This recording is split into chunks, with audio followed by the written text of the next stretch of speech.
The day I found out the truth, the woman was already dead. I did not cry. I just sat down on the ground in the market and could not stand up again. That is how deep the shock was. Everyone in our town knew her. If you went to the market even once, you saw her. She sold food.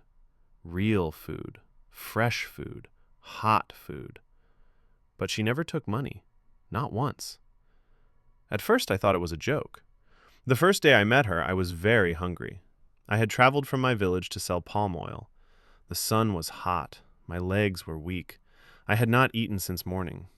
I saw her pot, big pot, steam rising, smell of pepper and onions. My mouth filled with water. I walked closer. "Madame," I said, "how much for food?" She smiled at me.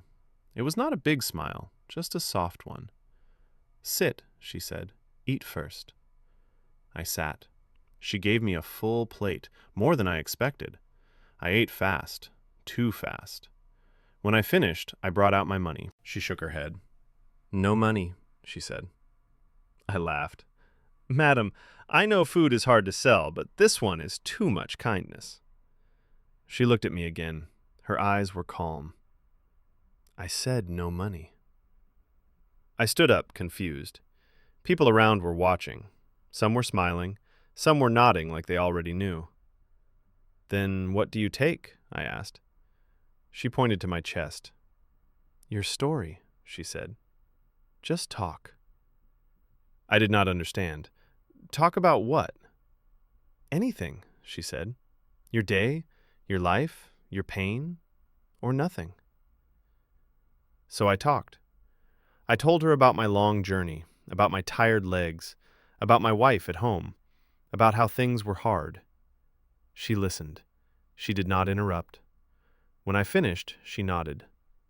"That is enough," she said. That was how it started. After that day, I noticed her more. She was always there, early morning to evening. Same spot, same pot, same calm face. People came to eat.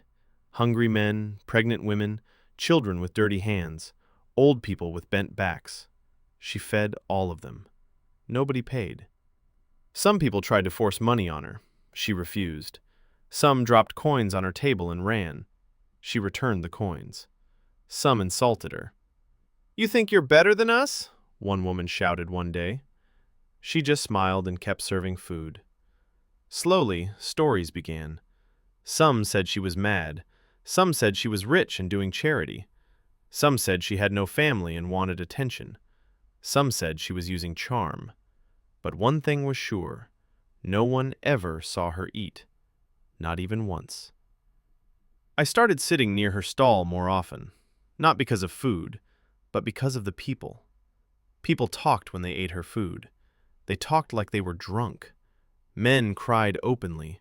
Women spoke of husbands who beat them. Young girls talked about shame they never told anyone. One boy spoke about stealing and how he hated himself. She listened to all of them. Sometimes she asked one small question. Sometimes she said nothing. But after eating, people left lighter. I could see it, like they dropped a load. One day, I asked her name. She paused. "Names end things," she said. "I don't want an end yet." That answer stayed with me. After some months, something changed. People started bringing food to her. Yam, rice, pepper, fish. She refused at first, but the people insisted. "You cannot feed us and starve," they said. She accepted the food, but she still did not eat.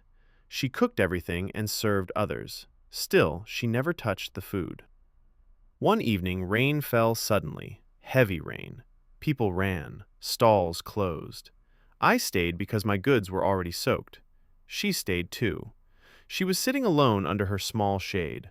I went to her. "Why don't you ever eat?" I asked. She looked tired that day. "Because if I eat," she said, "I will remember." "Remember what?" I asked. She looked away. "Some hunger is better forgotten." After that day, she became quieter. She smiled less. Her hands shook sometimes. Then one morning, she did not come. The market felt empty. People kept looking at her spot. By afternoon, murmuring started. By evening, rumors flew. The next day, they found her in her room, dead. No sickness signs, no wounds, just gone. People cried, real cries. Men beat their chests, women rolled on the ground, children stood confused. They buried her quietly. She had no family, no name, just a small grave. 3 days later, the truth came out. An old woman came to the market. She was bent and slow. She asked for me. "I know you," she said. "You sit near her." "Yes," I said. "She was my daughter," the old woman said. My heart dropped. "She died years ago," the woman continued. "Killed by hunger." I shook my head. "No, she just died now." The old woman sat down and told me everything. Years ago, her daughter had a small food stall. She sold food. One market day, war came close. Prices rose. Food became gold. People begged her for food on credit. She refused. She chased them. She shouted. That same week, her own food finished. No one helped her. They remembered her refusal. She starved. Slowly. Painfully. By the time help came, she was gone. The old woman cried. "Since that day," she said, "I see her sometimes. In dreams. In crowds. Always feeding people. Always hungry." I could not speak. That night, I went to the market alone. I sat at her spot. I swear I smelled food. Hot food. Pepper. Onions. I heard her voice in my head. "Sit," she said. "Eat first." I did not eat. I just talked. And when I stood up, I felt lighter, like everyone else had. Since then, whenever I pass someone hungry, I remember her. And I give. Not money, food, and time. Because some hunger is not for the stomach. And some people never stop feeding others, even after death. Please don't forget to like, share and subscribe.